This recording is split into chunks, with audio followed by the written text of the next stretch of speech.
Thank you. Gee, that's swell photography.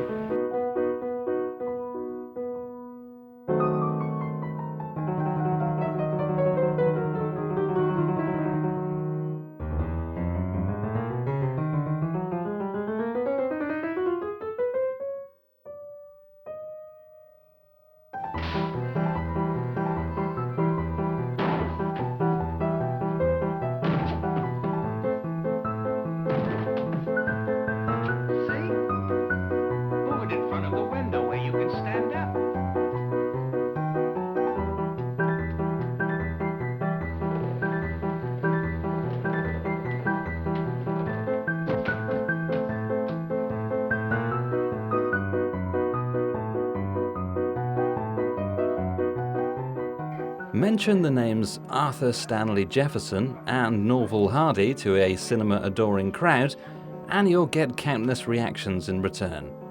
A few may scratch their heads, others may fumble with their ties and grin nervously.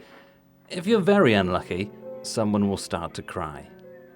But mention the names Stan Laurel and Oliver Hardy, and those reactions will become associated with the characters they know and love. These were the names that made them famous, and still conjure up images today. Laurel and Hardy. Popular, but not populist. They appealed to the masses long after they hung their derby hats on life's wooden hat stand for the very last time.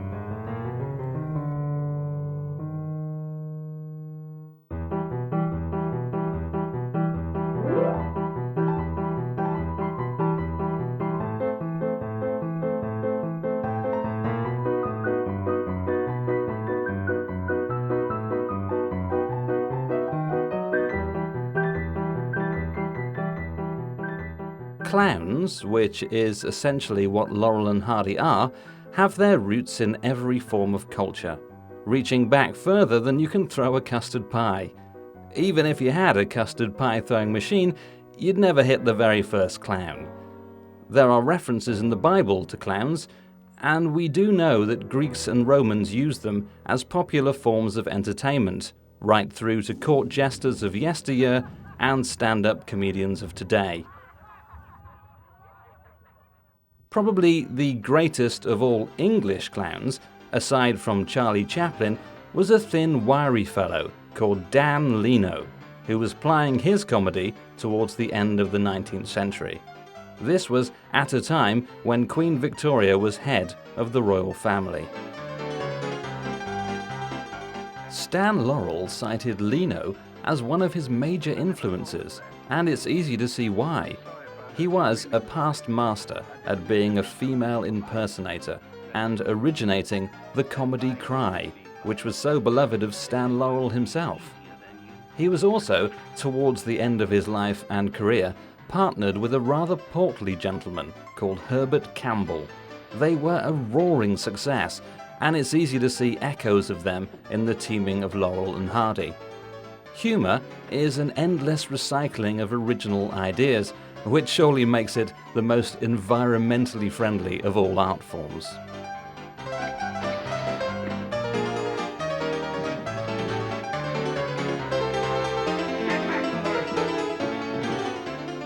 So, let us look at two of the most successful clowns in more detail, Stan Laurel and Oliver Hardy. Their public and private life ran along parallel lines and frequently crossed over. We shall examine the public persona that came alive on the silver screen with the private person that lived in the real world. We begin at the very beginning. In the town of Ulverston, deep in the heart of Lancashire, England, stands a little terraced row of houses called Argyle Street. They are unchanged since they were built many years ago. In the third house along, there is a plaque that reads, "Stan Laurel was born at this house, 16th of June, 1890. It was his grandmother's house, and Stan came into the world crying, an early sign of one of his most famous trademarks. He was Arthur Stanley Jefferson back then, born into a family of famous theatre folk. His father, A.J. Jefferson, was a producer, actor, and playwright who ran the Jefferson Theatre Group. One of the actresses therein was the beautiful Madge Metcalf, who became AJ's wife.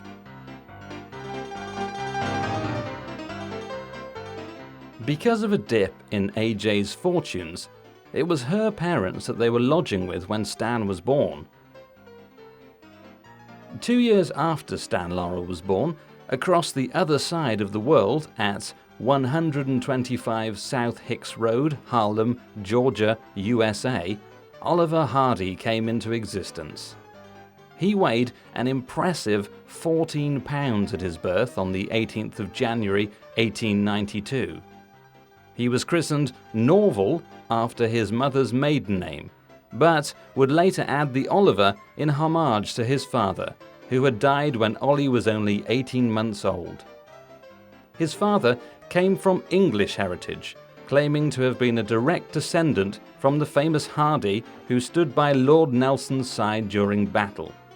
The very same one who, perhaps, when faced with the famous "Kiss me, Hardy," quote, looked round at his watching shipmates and said to his commanding officer, "Well, here's another nice mess you've gotten me into." Oliver Hardy Sr. had been married before to Cornelia E. Magruder, who died in 1888, leaving him with 3 children. He then married Emily Tant, a widower herself with a brood of 4. Oliver Hardy Sr., very much like A.J. Jefferson, was a man of wealth and standing who, in the later years of his life, lost his fortune and had to rebuild it. Whereas A.J. Jefferson did this by selling his string of theatrical venues to manage the famous Metropole Theatre in Scotland, Oliver Hardy Sr. sold his expansive farm and livestock to manage the large Turnell Butler Hotel in Madison. The strange parallel between Stan and Ollie's fathers doesn't end there, as little Oliver was born in the house of his mother's parents, away from his father, just like little Stanley.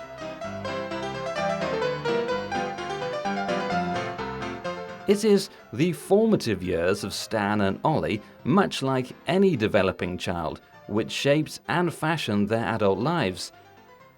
In 1905, Stan relocated with his family to Glasgow in Scotland, where his father had been running the Metropole Theatre since 1901.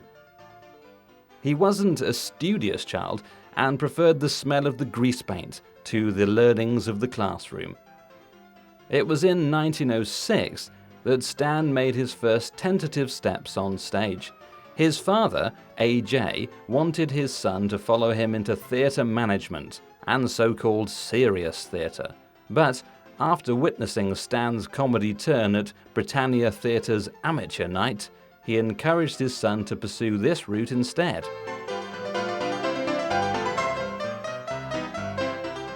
Oliver Hardy wasn't a studious child either. A stint at Georgia Military College during the years 1906 to 1907, where he had to endure all kinds of taunts and jibes about his ample size, toughened his character. However, it was not a career in the military that appealed to Ollie. Blessed with an attractive singing voice, he would stop the teasing by breaking into song or telling jokes, and this does seem to be the stereotypical reason he became an entertainer. Picked on by bullies, the class clown deflects the insults by being funny and earns the respect of his classmates. No time, ta'n't no time to stay outdoors and spoon. Shine on, harvest moon for me and my gal.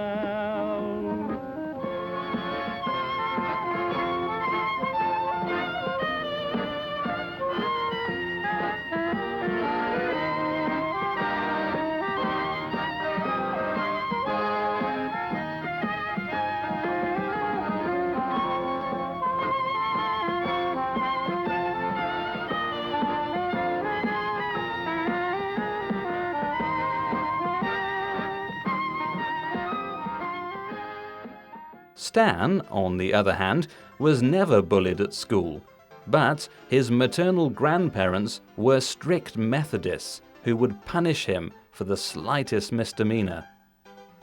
Ollie's mother was also a hard taskmaster. When Ollie was 14, he had a maple leaf tattooed on his forearm, and when his mother found out, she took a horsewhip to the tattooist. Perhaps these domineering images stuck with Stan and Ollie, for it is the women in Laurel and Hardy's film life who are portrayed as harridans, always ready to scold and put down our two heroes.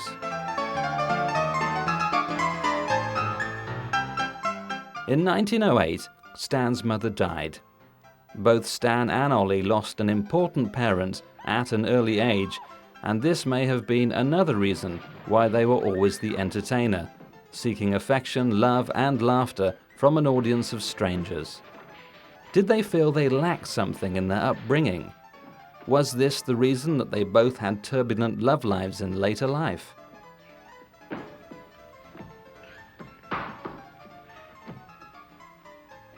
a time like this, you had to do that.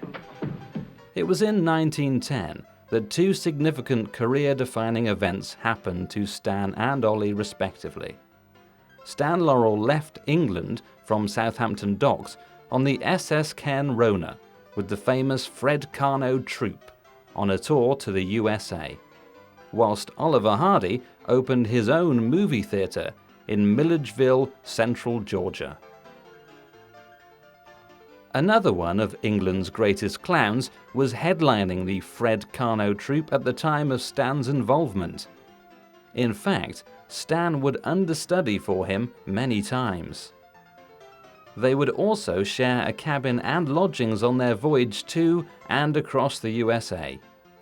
His name was Charles Spencer Chaplin, soon to be known as plain old Charlie Chaplin. It is interesting to note that Charlie Chaplin makes no mention of Stan Laurel in his autobiography, pointing towards a self-centered, self-driven, self-determined young man who would stop at nothing to succeed. Stan would be happy to retell little anecdotes of their time together, whereas Chaplin would have little time for Stan after his initial success with Fred Carno.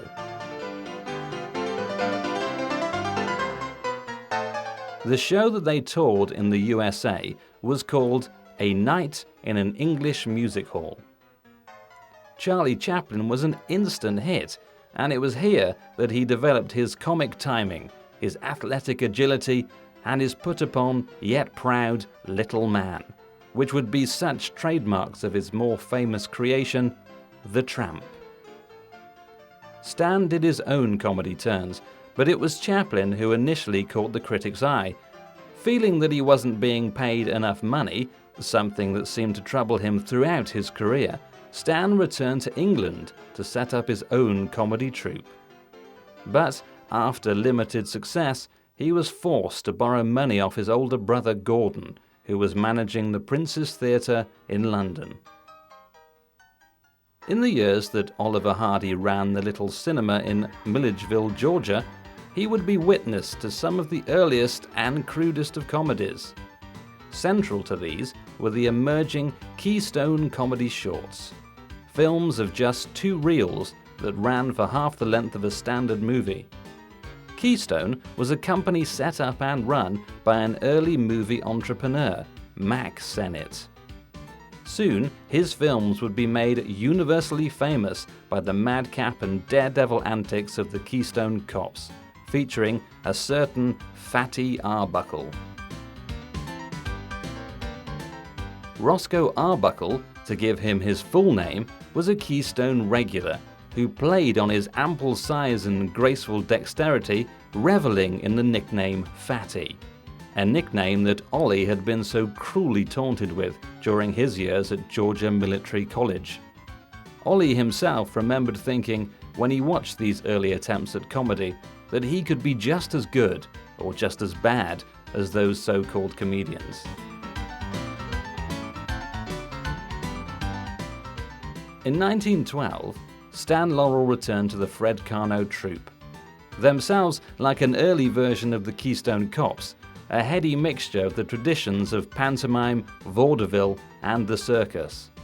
A Night in an English Music Hall would return for another triumphant tour of America.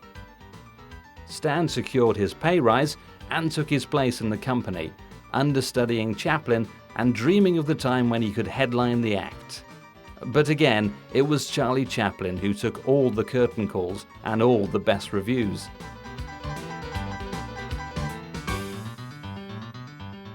Ollie left the running of the movie theatre in 1913 to try his luck in the blossoming movie colony of Jacksonville, Florida.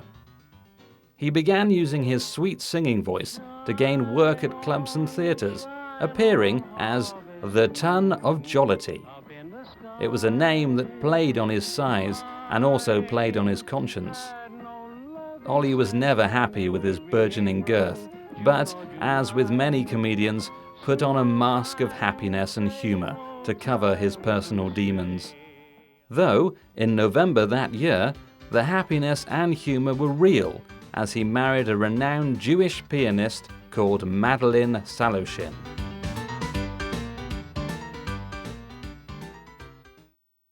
It was also in 1913 that Stan Laurel left the Fred Karno troupe to strike out alone. This was because its main star, Charlie Chaplin, was offered a job with Max Sennett as part of his Keystone Company. In a telegram sent home to his brother Sidney, Chaplin says, "They are very funny. They also have some nice girls." As was to be a theme throughout his long, eventful life, Chaplin's heart ruled his head when it came to the opposite sex, only settling down when he was well into middle age. Charlie Chaplin would rapidly become a very big star, while Stan would struggle along, secure in the knowledge that he was every bit as good as his English counterpart. Stan's reason for leaving the Fred Karno troupe seems to have been twofold. Firstly, he sought the lead role that Charlie Chaplin had been given and was constantly refused. And secondly, the problem of money. Securing the lead role would have enabled Stan to demand more money. Striking out on his own, he believed he could do what Charlie Chaplin had done before him. Meanwhile, Ollie was about to beat his soon-to-be companion to the silver screen. He had signed up with the Lubin Film Company to make Outwitting Dad. He also made a new name for himself, Babe Hardy. Obviously inspired by Fatty Arbuckle, the Babe nickname came from a local Italian barber whom, because of Ollie's ample girth and chubby-cheeked face, always called him Nice-a Baby. The name Babe stuck, and he would continue using it for the first few years of his screen career, and for the remainder of his adult life. Well, I guess we'd better be going, eh? Come on, we'll... You go ahead. What's the matter? Aren't you going out with me? I want to be alone. Marrying a Jewish woman at a time when anti-Semitic feeling was rife in America, Ollie became distant from his Deep South roots and from his conventional mother. Taking a new name seems to have given Ollie a new lease of life. Although he speaks fondly of his mother in interviews given in later life, they hardly had any contact from the moment he left her behind to join the movie business. It's small wonder that Ollie always looked for love and stability in his married life, yearning for someone to comfort and look after him in much the same way as a doting mother would. Perhaps to bolster his self-confidence and protect him from the constant teasing about the way he looked. It's a common misconception that fat people are happy people. The jolly fat man stereotype is born from a need to appear comfortable within their own skin and fight off any criticism before it's even given. No, I don't mean that. I mean he's crazy about you. He's going to marry you, aren't you, Ollie? Go on, stop popping. You want to marry me? Well, that is, if you don't mind. Oh, monsieur, you make fun of me. No, he's not kidding. He's on the level, aren't you, Ollie? Why, certainly. I was never more sincere in my life. After leaving the Fred Karno troupe, Stan would travel around the USA with his own variations. None of them was successful, and he barely popped his head up over the poverty line. The only alternative was to pop his head back up again in England. However, Stan persevered in America. Who can say whether this was his grim determination to succeed in the career he had chosen and to emulate Charlie Chaplin's success, or whether it was because of the First World War. Had he returned home, he was eligible for enlistment and surely certain death. This was a time when troops who popped their head up at the front line were just being used for cannon fodder for the enemy. Whichever way you look at it, Stan was struggling for his survival, trying to eke out a living, much like he would be in many of his later Laurel and Hardy comedies. Trying to regain his dignity and standing at a time when his life was at its lowest ebb.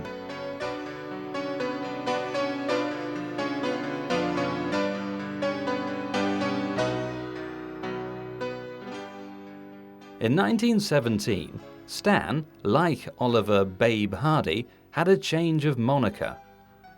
He had been appearing in a self-named act called the Stan Jefferson Trio, but after disbanding it, soon began working with Charlotte May Cuthbert. This was a woman who Stan fell head over heels for, on stage and off. She was performing under the name May Dahlberg, simply because she was still married to her husband in Australia, whom she had fled from at the start of the First World War. Because May and Stan began living as common-law husband and wife, Stan changed his surname and hers to Laurel. And so it was that S&M Laurel became a new vaudeville act, and were able to continue touring and living together without arousing suspicion.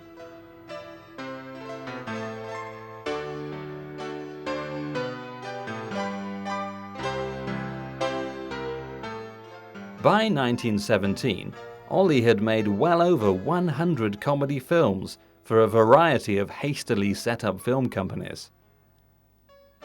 Whereas Stan learned his art of comedy from appearing on stage, Ollie mastered his craft by performing in front of the camera.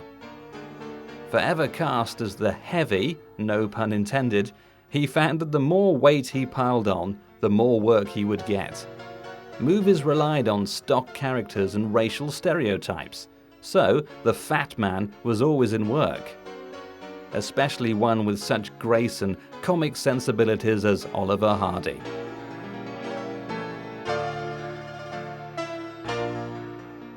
It was also in 1917 that Stan Laurel made his first film. It was titled Nuts in May, and sadly no longer exists. But it features Stan as a schizophrenic who thinks he's Napoleon. Dual personalities is a theme that Stan returned to again and again in his comedies. Maybe this is because he could see a dual personality mirrored in his life, on and off camera. The public and the private persona of an actor are generally very different, and Stan was no exception.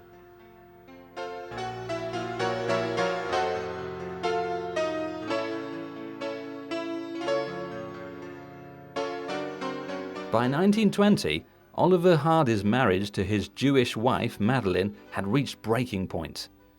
In documentation from the time of their divorce, Ollie declares that the marriage was a sham and that his wife acted in a cruel and inhuman way towards him. The picture painted of her is not a pretty one, but we must assume, as with any case of divorce, that lawyers hype the smallest detail to Orwellian proportions in order to appoint the blame. Ollie himself was no saint, as testimony against Madeline was made by a young lady called Myrtle Reeves. This is the same Myrtle Reeves who he was lodging with under the watchful eye of her mother, and whom he eventually wed. As soon as the final judgment of divorce was entered, Myrtle Reeves became the second Mrs. Oliver Norvell Hardy. The marriage took place on November the 24th, 1921, Thanksgiving Day. Ollie had a lot to be thankful for: a beautiful new wife, a burgeoning career, and a healthy bank balance. Both Stan and Ollie continued making films for independent movie companies until they were both signed up with Hal Roach in 1925.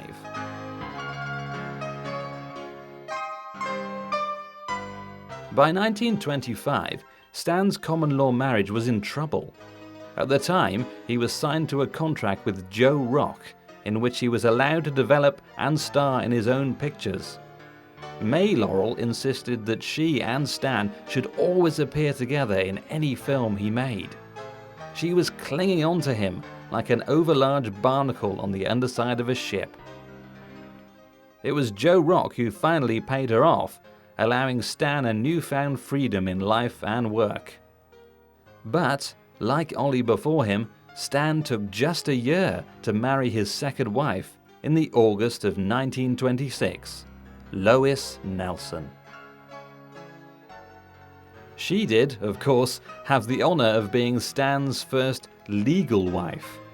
Again, like Ollie, he settled down into a domesticity that was redundant from their on-screen personalities.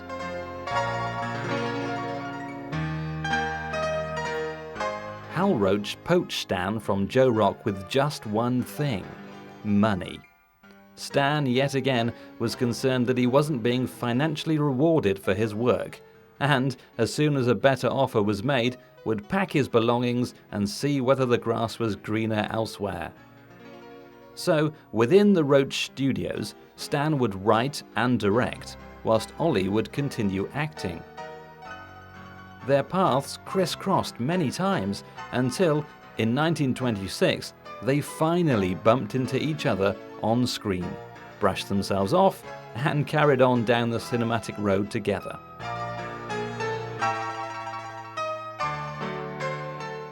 Duck Soup, their first official film as a double act, was overseen by Leo McCarey.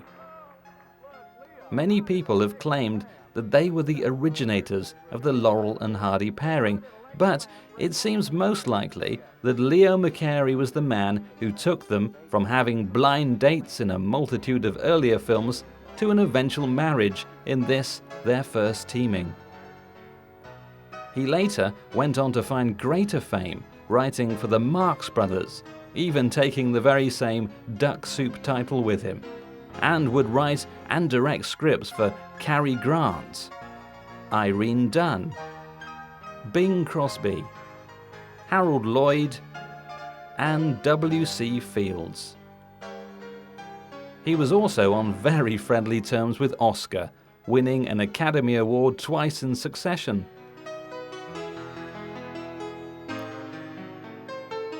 The public took to the pairing at once, and the polar physical opposite of each comedian was the bedrock on which lay their success.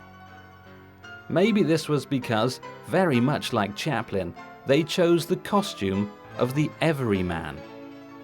The famous derby hats worn as a sign that these were respectable, intelligent men who had fallen on hard times. They aren't playing the village idiot or the cocky clown. They are ordinary members of the public who happen to have some very bad luck. Again, and again, and again.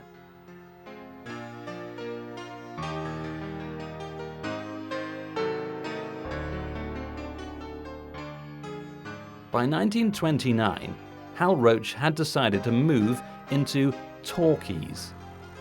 The advent of sound created new careers for some and totally ended the careers of others. Charlie Chaplin, for instance, the so-called greatest clown, failed to make the transition, his comedy coming from a purely visual medium. Stan and Ollie had little trouble. Their voices matched the characters they'd created. Ollie's sing-song, deep Georgian voice, with its air of dignity, perfectly contrasted Stan's flat, high-pitched Lancashire tones. I'm in love. You don't tell me. Who is it? The most gorgeous creature in the world. Georgia.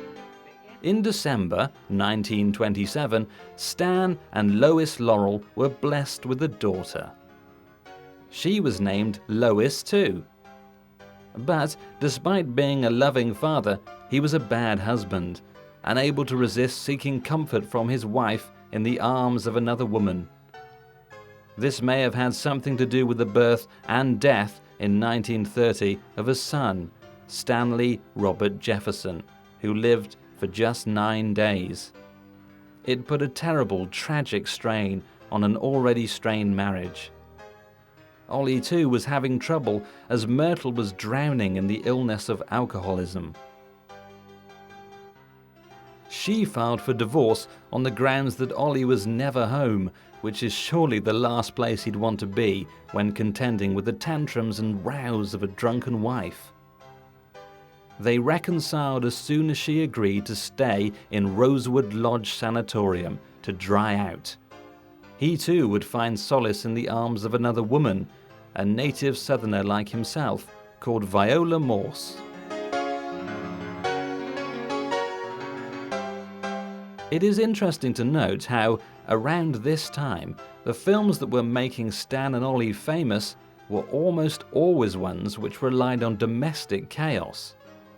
Always married unhappily to beautiful women with sharp tongues and even sharper objects to hand, the role of the wife in Laurel and Hardy comedies is always portrayed as a mother figure, never treating the husband as an equal. More often than not, they are treated and behave like a small child. In films, Stan and Ollie can be children trapped in adult bodies. In real life, they had to grow up, and grow up fast. Perhaps the role of the strict and domineering wife came from Stan and Ollie themselves.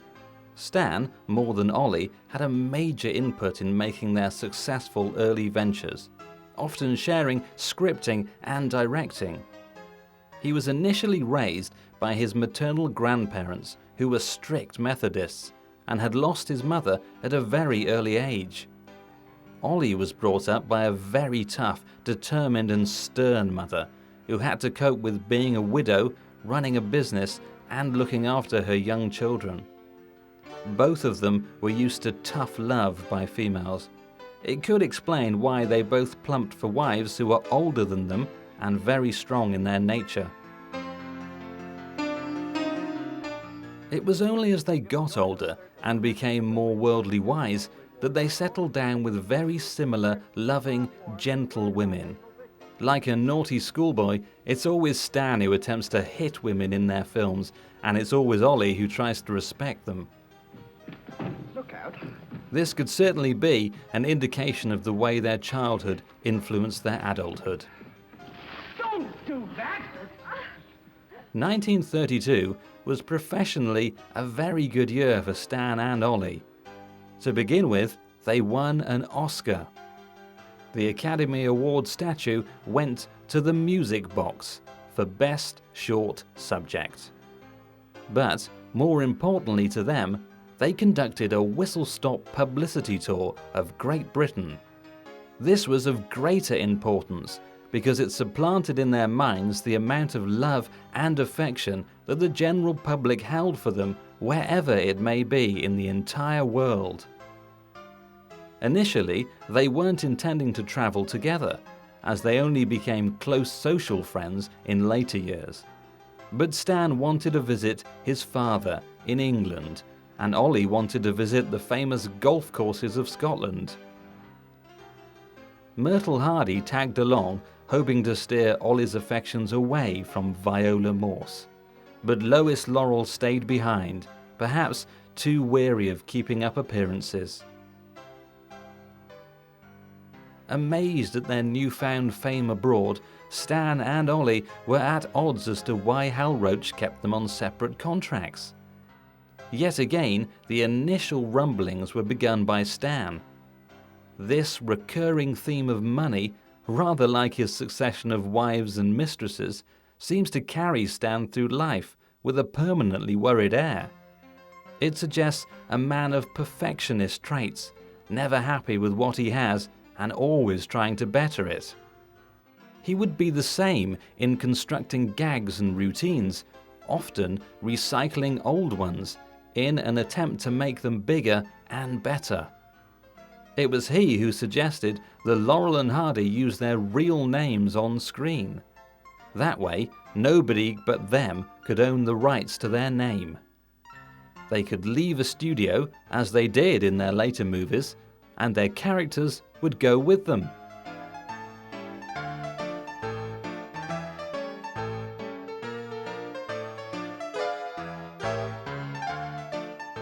(1933) was the year that Oliver Hardy filed for divorce, citing his wife's drunkenness.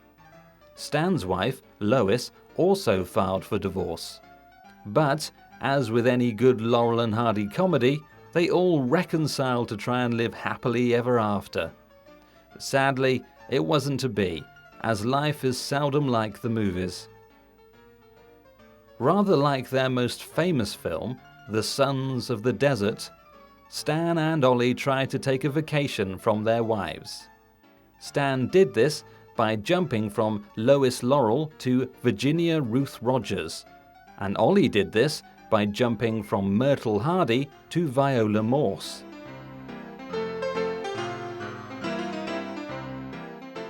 In 1934, Stan married his mistress with somewhat indecent haste. He hadn't even been given a divorce from Lois Laurel, and, reflecting the comic absurdities inherent in the plots of his films, Stan had to remarry Virginia Ruth Rogers the following year to make it legal. So, does this make Virginia his second, third, or fourth wife? Who's counting? Well, perhaps his original common-law wife was, as May Laurel popped up to complicate matters in 1936, just as Stan and Virginia ran into difficulties and into the divorce courts.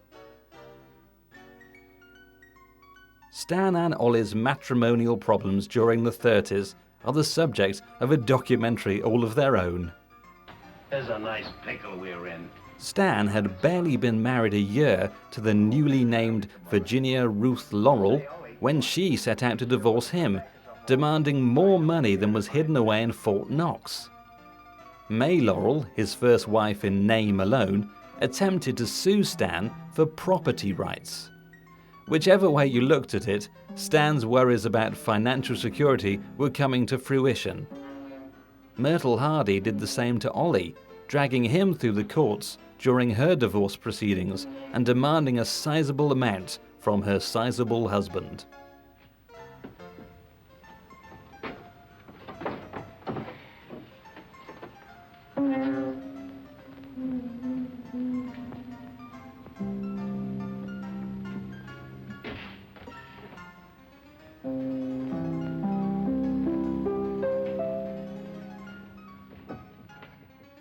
Throughout these shenanigans, it is amazing that they were able to concentrate on their career. But, as with all good clowns, the mask can be slipped over the frown and the smile can be gently applied. Another of their best full-length pictures was made during their matrimonial crises and was far removed from everyday life. Way Out West is the name of the film, and it's most likely where they both wanted to be.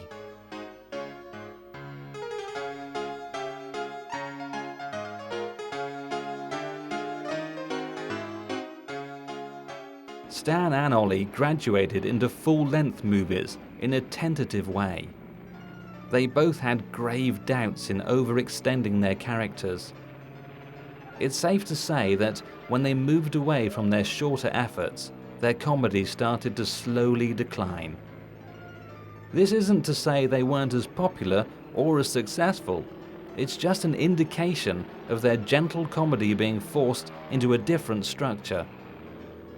Virtually all of their earlier movies relied on one situation that escalated out of control until reaching a surreal or explosive denouement. To stretch this out over a whole movie would be like using cooked spaghetti as a rope swing. It might support you for a while, but would eventually snap, and you'd be unceremoniously dumped on your backside. Mind you, this could just as easily be attributed to their private lives.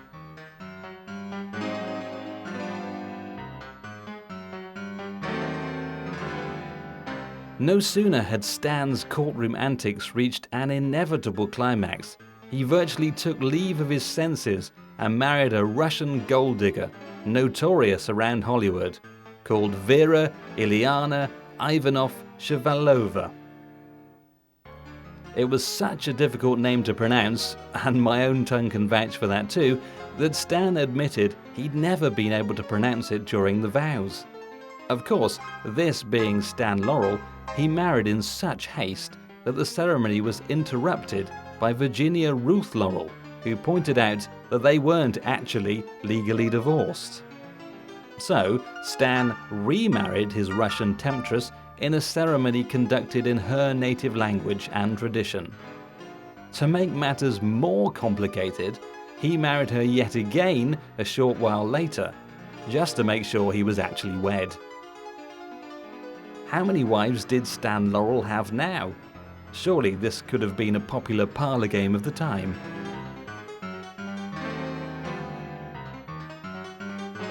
By now, Stan had left Hal Roach, fed up with not being allowed a dual contract and more money with Ollie. As Ollie soldiered on to see out the remainder of his contract, he was partnered with Harry Langdon. Zenobia was the resulting feature, made without a sign of a derby hat, and was set in the deep south of Ollie's youth. It was an undignified flop at the box office. It was Laurel and Hardy the public wanted, not Langdon and Hardy.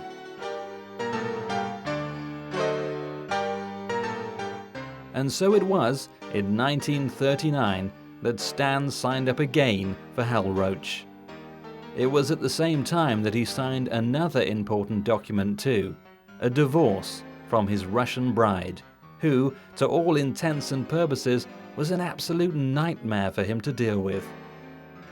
In the court proceedings during the divorce, she tried to convince the jury that Stan had indicated he would beat her and bury her alive. This all stems from Stan digging a hole in the back garden, and when his wife asked what the hole was for, he replied, "To bury you in." This was obviously a joke, but the wit was lost in translation, and Stan's Russian bride became increasingly more paranoid, violent, and vengeful.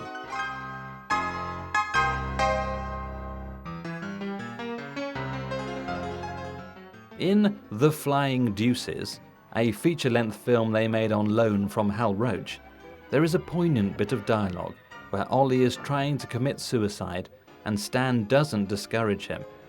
Well, goodbye, Ollie. Goodbye, Stan. Good luck. Where are you going? Well, I don't want to get my name dragged into this.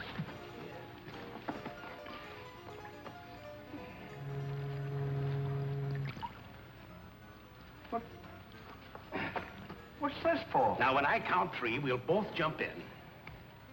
What have I got to jump in there for? I'm not in love. So that's the kind of a guy you are. After all I've done for you, let me jump in there alone. Do you realize that after I'm gone, that you just go on living by yourself? People would stare at you and wonder what you are, and I wouldn't be here to tell them. There'd be no one to protect you. Do you want that to happen to you? I never thought of that. I'm sorry if I hurt your feelings, Ollie.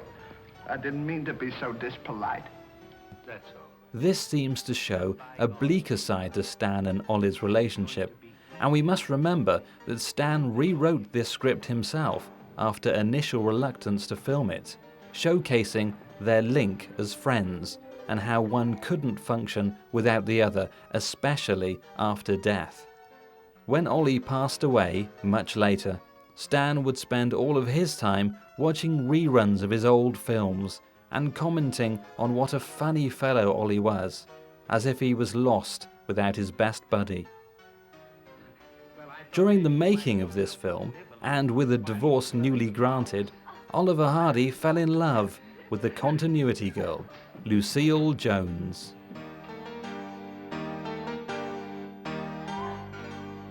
They married on March the 7th, 1940, and she would provide Ollie's continuity for the rest of his natural life. It was also in 1940, amongst the backdrop of the burgeoning Second World War, that Stan and Ollie left Hal Roach for good. Stan had hit the half-century mark in his life, and Ollie wasn't close behind.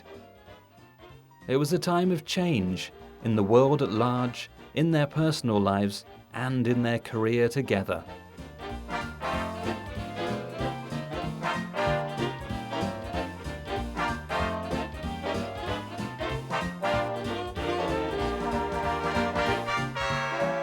Having left Hal Roach, the boys signed for 20th Century Fox. Unfortunately, before they signed the contract, they didn't read the small print. It was to be an unhappy coupling, much like Stan and Ollie's earlier marriages. 20th Century Fox allowed them no input at all into their films, and just required the brand name and their presence. Their much-loved characters were turned into bumbling idiot savants.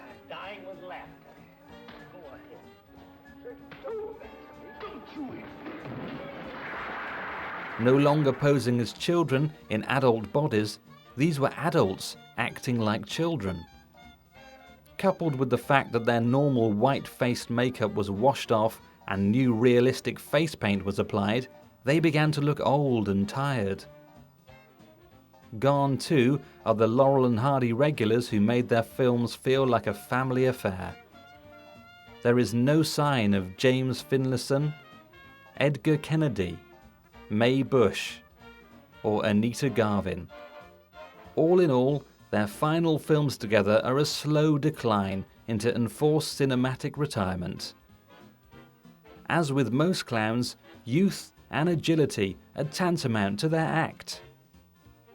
By the time they made their last film, Atoll K, in 1950, Stan was 60 and Ollie was 58 years of age. And sadly, it showed.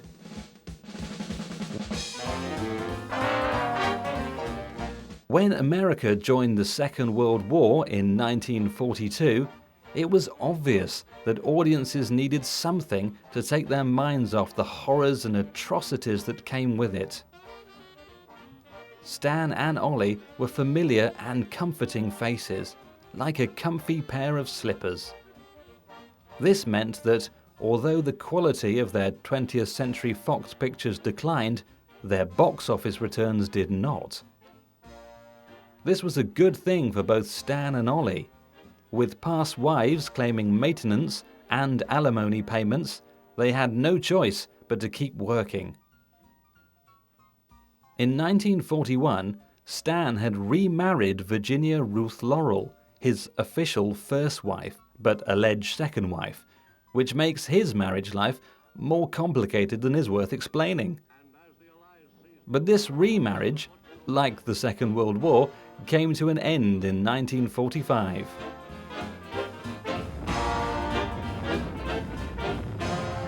However, the complications of Stan's other halves became settled once and for all in 1946, when he married his final wife, Ida Kitaeva Raphael, for the first and only time. So, at last, Stan and Ollie bucked the trend of their films and finally began to have a happy home life. With no film work on the horizon, Stan and Ollie accepted an offer to tour Great Britain in 1947. An audience hungry for laughter after 6 years of pain and heartache at the hands of Germany was eager to embrace their Lancastrian son and his Georgian best friend.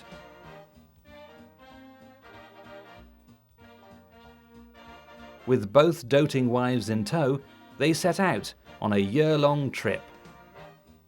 Huge audiences gave unlimited adulation and love to these aged clowns. Stan visited his 86-year-old father for the last time, and Ollie connected with Great Britain as if it was his adopted birthplace. After the success of the tour, Stan and Ollie made their final film together in 1950, Atoll K. However, in America it was recut and retitled Utopia.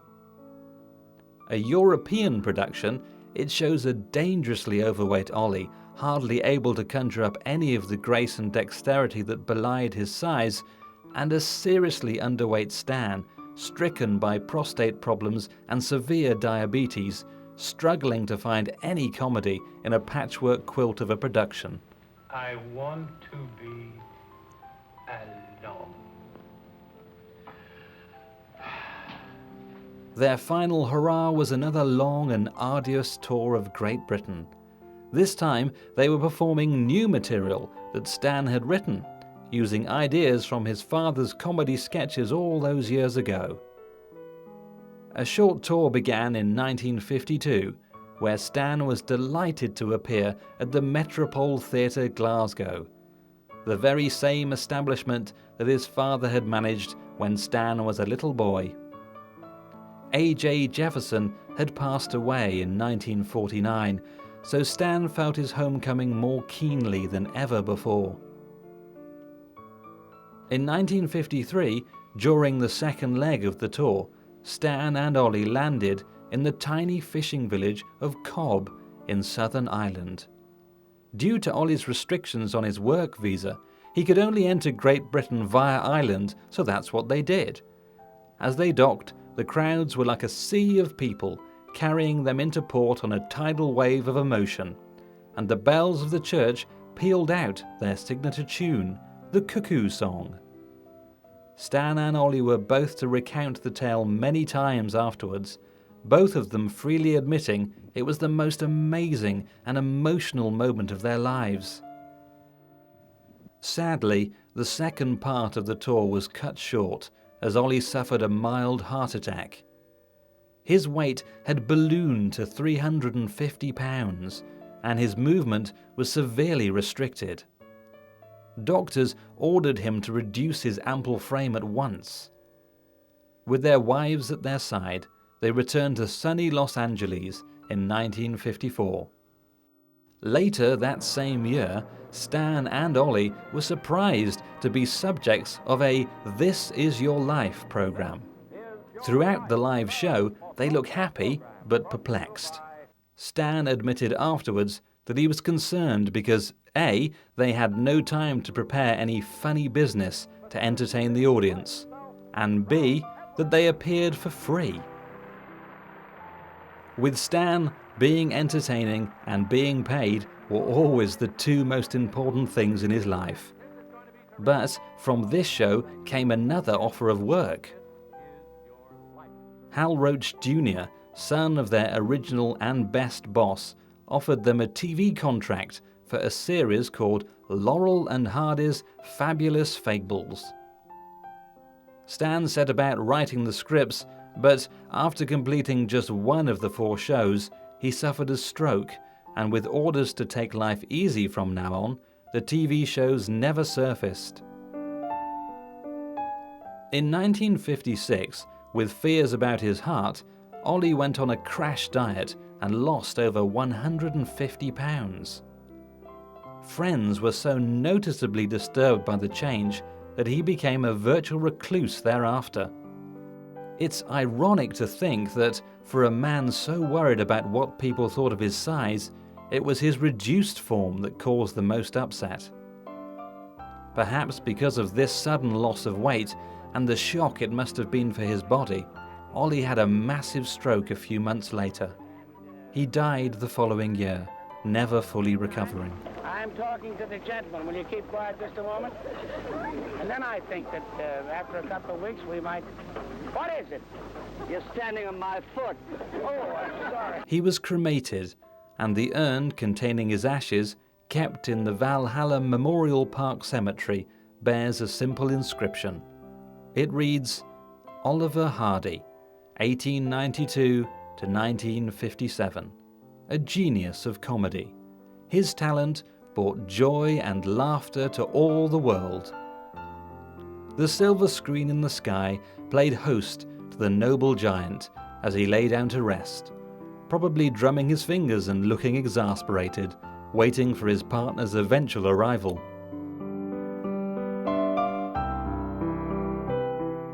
In the years following Ollie's untimely death, Stan and Ida Laurel moved to a smaller, cozier home in the Oceana Apartment Hotel, Oceana Avenue, Santa Monica. It was here, instead of being the court jester, he became a king, visited by the court jesters of the day, who had all admired Stan and Ollie in their youth, and all felt they owed him a great debt. Danny Kaye, Dick Van Dyke, Peter Sellers, and Jerry Lewis, to name but a few. Here he would while away his hours, personally answering all the correspondence he received and watching repeats of old Laurel and Hardy movies on television. Stan Laurel died of a massive heart attack on February the 23rd, 1965. What would you like to be when you come back? Oh, I'd rather come back as myself. I always got along swell with me. You can't come back as yourself. Now come on and stop wasting my time. He had lived on after Ollie to see a resurgence of popularity in their famed double act, to receive a special Oscar for his contribution to comedy, and witness a permanent worldwide fan club, the Sons of the Desert, named after their spoof of Masonic rites. Stan was cremated and buried at Hollywood Hills Forest Lawns Cemetery. His plaque reads, Stan Laurel, 1890 to 1965, a master of comedy. His genius in the art of humor brought gladness to the world he loved. After 8 years of exasperatedly drumming his fingers and staring straight into the camera, Ollie is finally reunited with his beloved chum. Well, Stanley, he says as they enter the pearly gates, here's another nice mess you've gotten me into. The silver screen in the sky flickers dimly as Stan, not for the first time, begins to cry.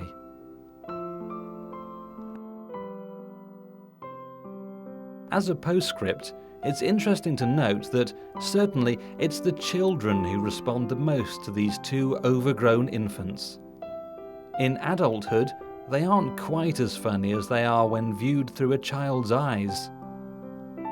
Ollie is the grand, overbearing, pompous child who thinks that he knows everything and everything he knows is right.